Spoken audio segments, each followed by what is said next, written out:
আসসালামু আলাইকুম। আমন্ত্রণ জানাচ্ছি জাগো টিভিতে। আপনাদের সাথেই আছি আমি মমতাজ শাহিন রুম্পা। শুরুতেই জানিয়ে দিব আপডেটগুলো। গাজায় যুদ্ধবিরতির পক্ষে এবার ইসরায়েলি প্রতিরক্ষা মন্ত্রী ওকালতি। জুমার নামাজে 2 ঘণ্টায় বিরতি বাতিল, বিতর্কিত সিদ্ধান্ত আসামের উগ্র হিন্দুত্ববাদী মুখ্যমন্ত্রী হেমন্ত বিশ্ব শর্মার। 8 সেপ্টেম্বর সমাবেশের সিদ্ধান্তে অনড়, কারাবন্দী ইমরান। রুশ মিসাইলে F-16 বিধ্বস্তের পর বিমান বাহিনীর প্রধানকে সরিয়ে দিলেন জেলেনস্কি। গ্রেফতারি পরোয়ানা নিয়ে মঙ্গোলিয়া যাচ্ছেন পুতিন, উদ্বিগ্ন নয় ক্রেমলিন। সফরে গেলে পুতিনকে গ্রেফতার করতে বাধ্য মঙ্গোলিয়া, বলছে আইসিসি। বাংলাদেশের রাজনৈতিক পরিবর্তন ঘটেছে, এটি স্বীকার করে নিতে হবে। চাপে পড়ে আরো যা বলল জয়শঙ্কর। শুনছিলেন শিরোনাম, এবারে বিস্তারিত। গাজায় যুদ্ধবিরতির পক্ষে এবার ইসরায়েলি প্রতিরক্ষা মন্ত্রীর ওকালতি। গাজায় যুদ্ধবিরতি ও হামাসের হাতে থাকা ইসরায়েলি জিম্মিদের মুক্ত করার বিষয়ে শক্ত অবস্থান নিয়েছেন ইসরায়েলের প্রতিরক্ষা মন্ত্রী ইয়োভ গালান্ট। তিনি ইসরায়েল যুদ্ধকালীন মন্ত্রিসভায় তাঁর প্রস্তাব উত্থাপন করেন। ইসরায়েলি সংবাদ মাধ্যম NTV এর বরাত দিয়ে এই তথ্য জানিয়েছে জেরুজালেম পোস্ট।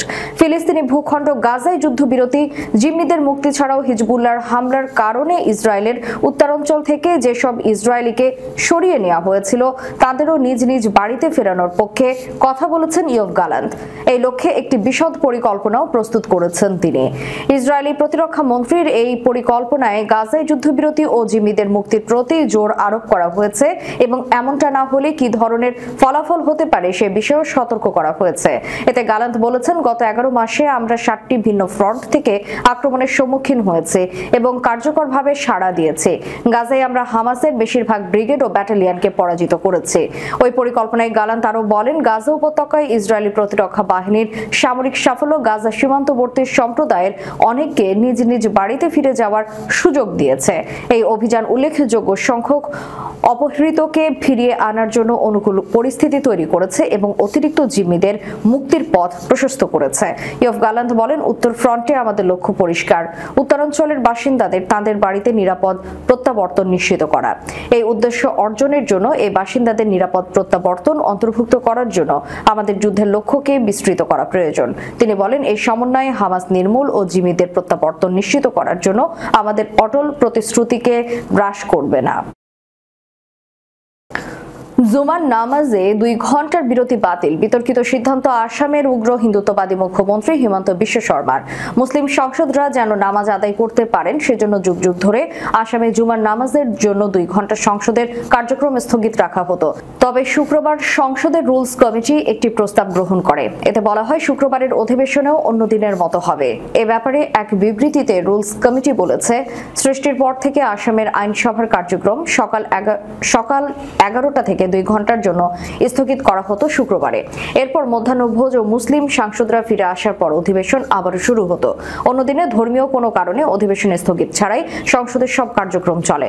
বিবৃতিতে আরো বলা হয়েছে, মাননীয় স্পিকার শ্রী বিশ্বজিৎ দাইমারি এই বিষয়টি সম্পর্কে নোট দিয়েছেন এবং সংবিধানের ধর্মনিরপেক্ষতার আলোকে প্রস্তাব দিয়েছেন।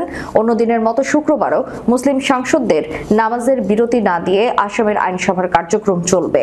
সংসদে জুমার নামাজের বিরতি বাতিল করার পর এই নিয়ে একটি পোস্ট করেছেন আসামের উগ্র হিন্দুত্ববাদী মুখ্যমন্ত্রী হেমন্ত বিশ্ব শর্মা। এতে তিনি লিখেছেন, 2 ঘণ্টার জুমার নামাজের বিরতি বাদ দিয়ে আসাম আইনসভা নিজেদের কর্মকাণ্ডের উপর গুরুত্ব দিয়েছে এবং ঔপনিবেশিক আমলের আরেকটি নিদর্শন ঝেড়ে ফেলেছে। সংসদের নামাজের সময় দেওয়ার বিষয়টি 1937 সালে এনেছিলেন মুসলিম লীগ নেতা সৈয়দ সাদুল্লাহ। আসামের বিরোধী দল এমন সিদ্ধান্তের বিরোধিতা জানিয়েছে। তারা বলেছে, এটি মুসলিমদের অনুভূতিতে আঘাত হানবে। আসামের একাধিক মুসলিম সাংসদ বলেছেন, সংসদের এমন সিদ্ধান্তে তারা খুশি হননি। এটি ধর্মীয় সহনশীলতার পরিবেশ নষ্ট করবে। সূত্র NDTV। ব্যাপক ধরপাকড়, কার্যালয়ে পুলিশি তল্লাশি, শীর্ষ নেতাদের আত্মগোপনে ছত্রভঙ্গ অবস্থায় তেহরিক ইনসাফ।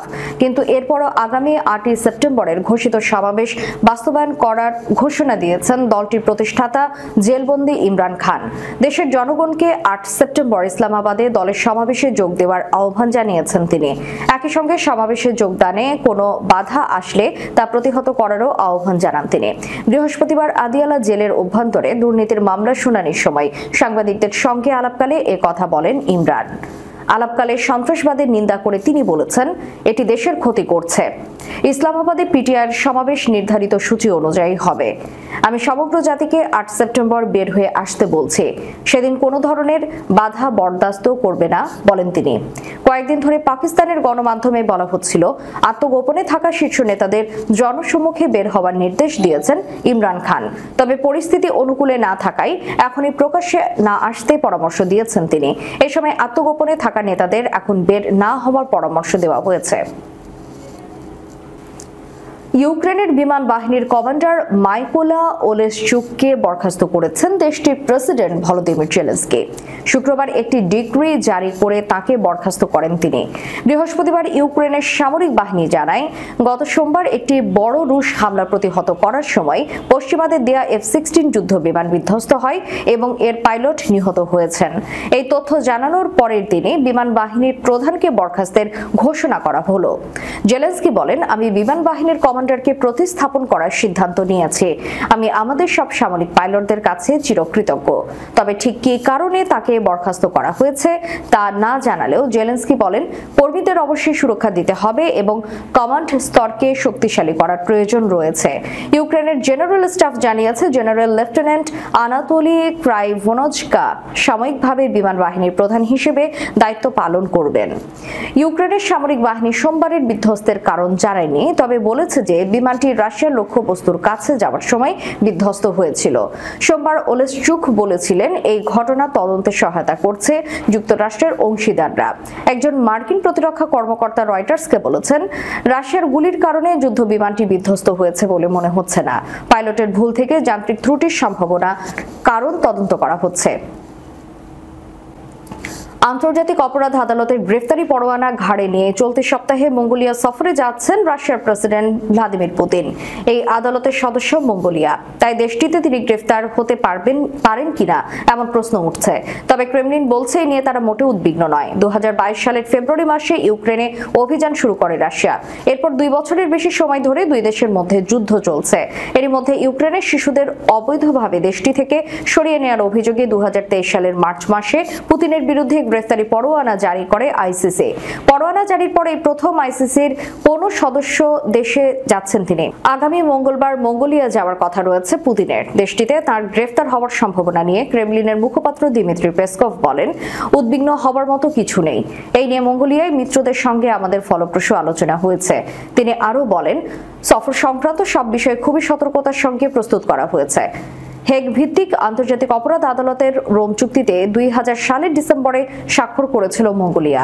ওই চুক্তি অনুযায়ী আইসিসির সদস্য কোনো দেশে যদি পুতিন পা রাখেন, তাহলে ওই দেশ তার বিরুদ্ধে জারি করা গ্রেফতারি পরোয়ানা বাস্তবায়ন করবে বলে আশা করা হয়। বাংলাদেশের রাজনৈতিক পরিবর্তন ঘটেছে, এটা স্বীকার করে নিতে হবে। সরকার যে থাকুক তার সঙ্গে সম্পর্ক বজায় রাখা হবে, এমনটি বলেছেন ভারতের পররাষ্ট্রমন্ত্রী এস জয়শঙ্কর। শুক্রবার দিল্লিতে ভারতের পররাষ্ট্র নীতি বিষয়ক একটি বইয়ের মোড়ক উন্মোচন অনুষ্ঠানে প্রতিবেশী দেশগুলোর সম্পর্ক নিয়ে আলোচনায় তিনি এই মন্তব্য করেন। এস জয়শঙ্কর বলেন, ভারতকে বাংলাদেশের সঙ্গে পারস্পরিক স্বার্থের ক্ষেত্র খুঁজে বের করতে হবে। ভারত বাংলাদেশের সরকারের সঙ্গে লেনদেন করবে।